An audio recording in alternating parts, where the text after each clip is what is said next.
欢迎观看老爸的时光，每周分享家庭美食。今天分享的这款烘焙颜值特别高，而且在外的售价还特别的贵。今天就来分享这款特别好吃的椰蓉条。老爸今天分享的这款椰蓉条和在外售卖的有点不太一样。那话不多说，我们就边来制作边来分享。做这款椰蓉条，首先要准备300克的中筋面粉，就是家里最普通的面粉。为了增加椰蓉条的奶香味，我们可以先加入20克的全脂奶粉。把奶粉和面粉简单的混合一下之后，取来大概40克的黄油。加入之前最好先把黄油提前切好，先把它软化上。最后大概加入180克左右的常温的水，然后把面盆中所有的材料和成一个柔软光滑不沾手不沾面盆的面团。制作这款椰蓉条，它的材料还是相对比较简单的，但是椰蓉条在市场上的卖价可是相当的高。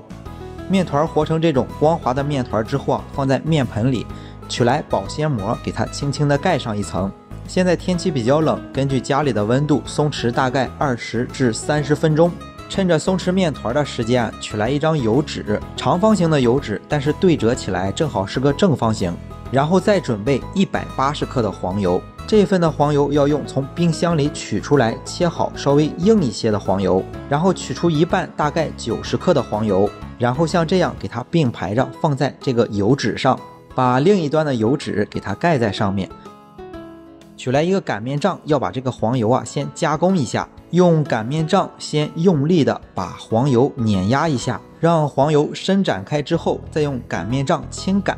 把它擀成一个薄饼，不需要太薄。目测这块黄油的直径应该在15公分左右。把这块黄油取出来放在一旁，然后用同样的方法再把剩余的黄油也这样处理。因为准备的食材可以制作2盘椰蓉条。准备好黄油之后，把刚才松弛的面团取出来，给它分成2份。现在是冬天，家里的气温相对比较冷一些，如果面团感觉比较硬，我们可以再松弛个10分钟。一定要把面团松弛的用手摸上去相对比较软一些。取过来一个面团，松弛好之后就不要用手去揉它了，让它保持它的松软状态。然后在案板上撒上一层面粉，取来擀面杖，先把这个面团给它擀开。这个面团擀到多大，一会儿把黄油取过来，大家就明白了。取过来刚才一块擀好的黄油，把它取出来铺在这个面饼上，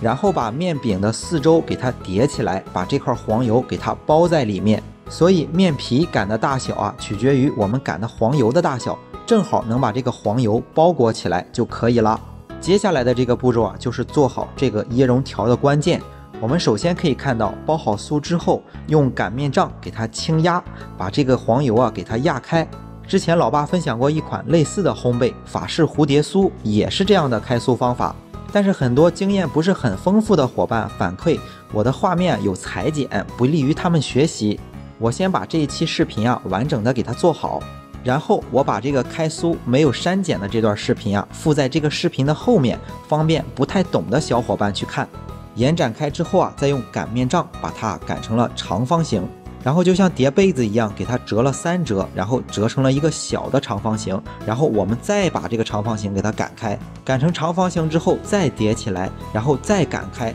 这块食材一共要开3次酥。这一步时间太长，我把未删减的部分放在视频的后面，我们接下来先看下一步。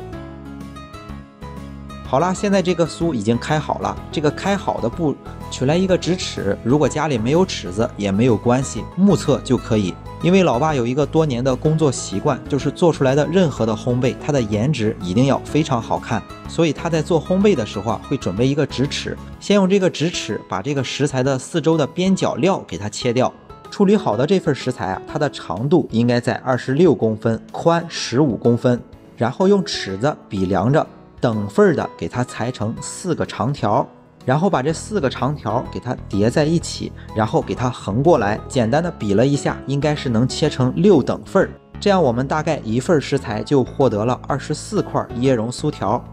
取一块小的椰蓉酥条，按着一端给它360度的旋转一圈，用同样的方法把所有的椰蓉酥条处理完。很多伙伴会问，为什么不把这个椰蓉酥条直接放在烤盘里呢？这一步就是和外面售卖的椰蓉酥条最大的不同。因为这个椰蓉酥条特别的酥脆，很多的商家都会考虑到它的运输，所以在外面购买来的椰蓉酥条，它的椰蓉是夹在这个面皮里面的。但是我们自己在家里做，不用考虑运输的问题，所以我们就可以准备50克的椰蓉和20克的白砂糖，把它们混合起来。为了更好的用白砂糖和椰蓉粘在上面，我们可以取来1小碗的清水，用一个小毛刷均匀的在椰蓉酥条上刷上1层清水，趁着水没有干，迅速的撒上1层椰蓉。因为在撒的时候有很多的椰蓉会散落，这样在烤箱里容易把散落的椰蓉给它烤糊，所以我们要在案板上处理好之后再把它摆在盘子里。散落在案板上的椰蓉还可以回收再利用。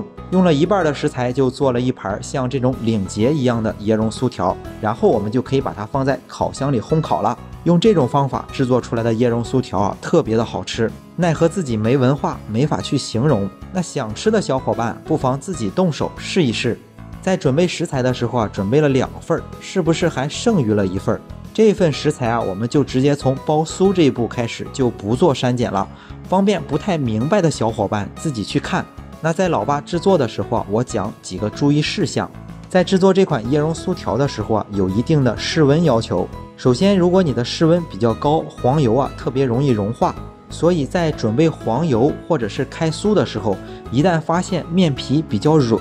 立马要放在冰箱的冷藏层进行降温。之前分享过一个牛角包的视频，是同样的道理，不明白的小伙伴可以去看一下。第二点，开酥的时候一定要注意，在开酥的时候一定要注意撒干面粉，尤其是到了后面面皮越来越薄，一不小心我们把面皮给开破，这个时候面皮里夹杂的黄油很有可能就会流出来，在烘烤的时候它会渗在烤盘里。还有第3个注意事项，也是最简单但是最容易翻车的地方，就是我们前面制作的都非常成功，但是摆盘的时候出现了问题。我们在摆盘的时候一定要注意，如果是家里比较热一些的小伙伴，前面做的也非常成功，如果我们选择把烤盘冻在冰箱里，用的时候在冰箱里拿出来，这样烤盘的温度会非常的低，会起到制作中给食材降温的功效。这个小窍门很实用，尤其是我们在家里制作一些法式糕点的时候非常的实用。最后来分享一下温度设定，先预热烤箱，把烤箱预热到上火150度，下火120度。椰蓉条放在烤箱的中层烤30分钟即可。如果家里的烤箱有热风功能，烤的时候建议把热风功能关掉。大家也可以参考视频中的成品效果，很容易就能辨别烤熟没烤熟。好了，这就是没有裁剪的开酥的过程。开酥按照这种方式开3次就可以了。好了，今天的椰蓉酥条就分享到这里了。大家如果喜欢这期视频，一定要帮忙关注点个赞，谢谢大家。为了方便大家去记去看视频中所需要的材料，材料也已经备注在视频下方的备注栏。